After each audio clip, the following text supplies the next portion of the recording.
अस्सलाम वालेकुम everyone, this is Kar Ahmad. तो गाइस, हमारा जो प्रीवियस वीडियो सेशन था उसके अंदर हम लोगों ने बात की थी तीन वेट लॉस मेथड्स पे। लेकिन स्पेसिफिकली वीडियो थी वो कि हम वेट लिफ्टिंग के ज़रिए वेट लॉस कर सकते हैं। अगर आपने वो वीडियो सेशन नहीं देखा तो आप पहले उस वीडियो को देखें ताकि आपको इस वीडियो की बेहतर समझ आ सके। तो उस वीडियो सेशन के अंदर मैंने आप लोगों से ये कहा था कि मेरी नज़र में weight loss through weight lifting is the best approach, better than the cardio, better than the diet. अब मैं इस वीडियो सेशन के अंदर आपको ये एक्सप्लेन करूंगा कि why is weight lifting the best approach. अब सबसे पहले हम बात कर लेते हैं कार्डियो के ऊपर। कार्डियो के अंदर हमारी गेम्स आती हैं like cycling, treadmill, elliptical, like और बहुत सारी बॉडी वेट एक्सरसाइजेज आती हैं हमारी। कार्डियो के अंदर हमारा जो मेन एम होता है ना, वो होता है एलिवेशन ऑफ हार्ट रेट। कि हम जितना हमारा कहते हैं एलिवेटेड स्टेट के अंदर होगा ना हमारा हार्ट रेट, हमारी बॉडी उतनी ज़्यादा कैलोरीज बर्न करेगी। आप जिम गए, आपने जाके साइकिलिंग की, आपने ट्रेडमिल की, आप बस आपने कैलोरीज बर्न करना स्टार्ट कर दी हैं। ठीक है, अब कार्डियो सेशन आपको एडवांटेज यहाँ पे देता है कि आप 1 घंटे 2 घंटे के कार्डियो सेशन के अंदर आप 1000-1500 कैलोरीज ये कहते हैं स्पेंड कर देते हैं। And that's a very good number जब आप इनको बाकी अप्रोचेस के साथ, जब आप इसको वेट लिफ्टिंग के साथ कंपेयर करते हैं।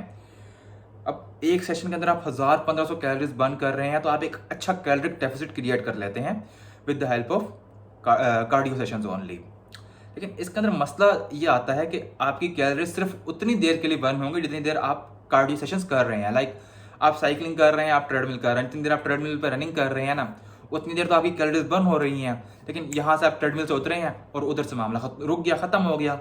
अब बाकी पूरे दिन के अंदर आपकी जो बॉडी है वो कोई कैलोरीज बर्न नहीं कर रही। आपकी बॉडी ने सिर्फ वही 1 घंटा पूरे दिन में कैलोरीज बर्न करनी है जो आपने कार्डियो सेशन के अंदर कर दी है। लेकिन अगर आपने अब एक दिन का ऑफ ले लिया ना तो उस दिन अब आपका कैलोरिक डेफिसिट जो होता है ना वो अब कैलोरिक इंक्रीज के अंदर कन्वर्ट हो चुका हुआ है। तो कार्डियो सेशन पे ना मेजरली आप डिपेंडेंट हो जाते हैं कि आप डेली बेसिस पे अब आप जिम जाएं। सेकंड अप्रोच जो हमारे पास आ रही होती है ना वो होती है फिर डाइट की। अब हम जो एशियंस है ना, हमारा बड़ा रोला है हमारा कि भाई हमसे ना खाना नहीं रोका जाता हमसे। मेरे पास भी बहुत सारे लोग ऐसे आते हैं, वो कहते हैं कि इसकार भाई आप हमें वर्कआउट बताएं, आप हमें कार्डियो बताएं, हम वो तो कर लेंगे हम, लेकिन आपने हमें ये नहीं कहना कि हम अपना खाना रोकें। ये मेजर इशू है। मैं किसी को कह भी दूँ ना कि भाई आपने फलाना चीज़ नहीं खानी, वो फिर भी वो चीज़ खाएगा। क्या कहते हैं, आप किसी को कहो ना कि भाई आपने ये कहते हैं इतना सा मैंगो खाना, वो इतना बड़ा मैंगो लेके बैठा होगा। तो ये चीज़ें जो ना हमारी डाइट के अंदर ना फिर बहुत इश्यूज कर रही होती हैं। डाइट के ज़रिए हमने कैलोरिक डेफिसिट क्रिएट करना है। तो अब मसला ये आता है कि जब मैंने कहा कि भाई आप एक मैंगो खाएं तो बंदा मेरा मतलब था कि इतना मैंगो खाना है। जब बंदा मैंगो लेने गया तो उतना बड़ा मैंगो लेके आ गया।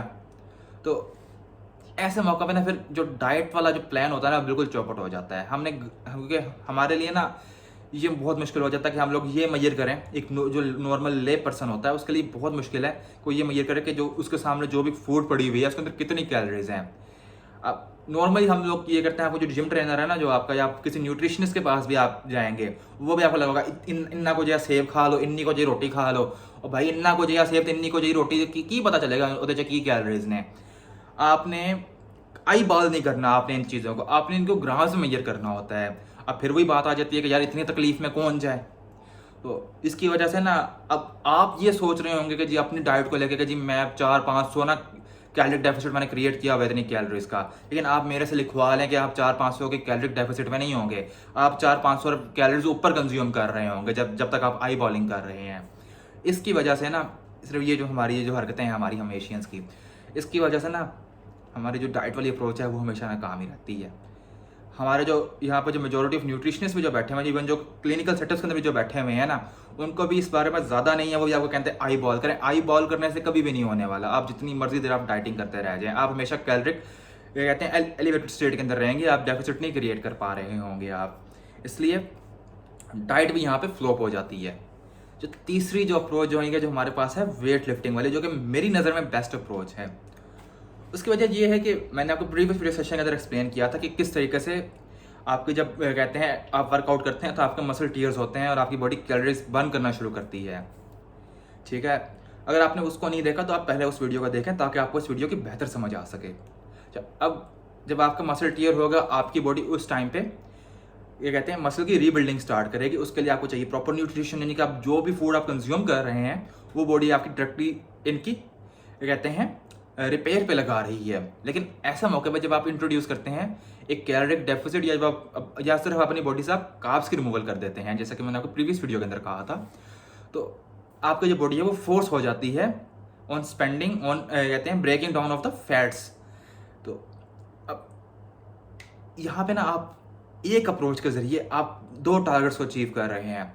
एट द सेम टाइम आपके जो बॉडी के स्टोर्ड फैट्स थे वो बर्न हो रहे हैं, और जो आपका जो मसल बिल्डिंग है वो भी चल रही है, क्योंकि जब आपने कैलोरिक डेफिसिट कर दिया तो आपने अपनी बॉडी को फोर्स कर दिया है कि वो मसल रीबिल्डिंग के लिए वो डिपेंडेंट हो जाए स्टोर्ड एनर्जी पे। अब आपने बाहर से तो आप फूड का इंटेक नहीं कर रहे, आप कार्ब्स नहीं कर रहे, बॉडी किस तरीके से करेगी इनकी रीबिल्डिंग? बॉडी आपकी जाएगी जाके इनको क्या कहते हैं फैट्स को बर्न करना शुरू कर देगी। यहाँ पर हमारा जो इतना जो ढोल के तरह से हमारा जो पेट बना होता है ना, बॉडी पर उस तरीके से वो सारे कैलोरीज बर्न होना शुरू होती हैं आपकी। इस वजह से मैं कहता हूँ कि ये बेस्ट अप्रोच है। फिर जो सेकंड एडवांटेज होता है हमारा इसका, ये होता है कि जब आपकी मसल बिल्डिंग चल रही है, अब लाइक आपने जिम गए, आपने वर्कआउट किया, आपने वहाँ पे कैलोरीज बर्न की, ठीक है, आपने मसल को तोड़ दिया, आप घर आ गए, अब आप बैठे हुए, आप सारा दिन अपनी मूवमेंट, आप नॉर्मल एक लाइफ जी रहे हैं अपनी। तो अब जो मसल रीबिल्डिंग है वो तो सारा दिन चलती रहनी है आपकी। अब ये तो नहीं है ना कि आप जिम वापस जाएंगे तो तभी आपकी सिर्फ मसल रीबिल्डिंग होगी, नहीं, वो आपकी बॉडी पूरे दिन आपकी मसल रीबिल्डिंग करती रहेगी। फिर दूसरा ये है कि अब आपकी बॉडी के अंदर जो मसल साइज था, मुझे मसल का जो मास है वो इंक्रीज हो चुका हुआ है। इसका मतलब ये है कि आपने अपना मेटाबॉलिज्म लेवल भी इंक्रीज कर दिया है। अब इसका एडवांटेज क्या है, जब आपका मेटाबॉलिज्म लेवल एलिवेटेड स्टेट के अंदर रहेगा इस तरीके से, तो आपकी बॉडी ज़्यादा कैलोरीज बर्न कर रही होगी। इवन कि जब आप रेस्टिंग स्टेज पे होंगे तब भी आपकी बॉडी ज़्यादा कैलोरीज बर्न कर रही होगी। अब जब कार्डियो के जरिए आप वेट लॉस कर रहे होते हैं ना, उसके अंदर आपका मसल जो है वो बर्न हो रहा होता है, मसल श्रिंक हो रहा होता है आपका।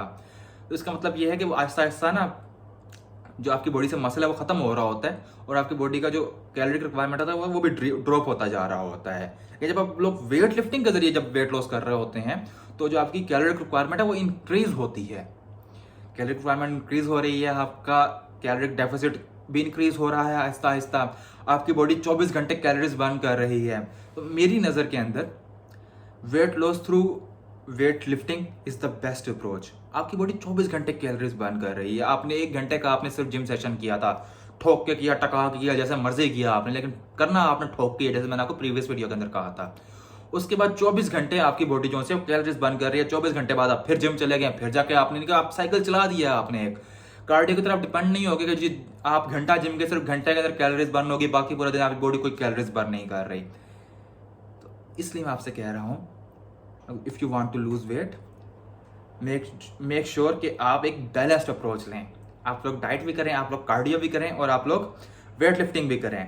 लेकिन जो एम्फेसिस है ना होना चाहिए ना, आपका जो मेन आपका जो एम होना चाहिए वो ये होना चाहिए कि यार मैंने जिम जाना है और मैंने ठोक के कार्डियो कर देना है, और मैंने ठोक के वेट लिफ्टिंग करनी है।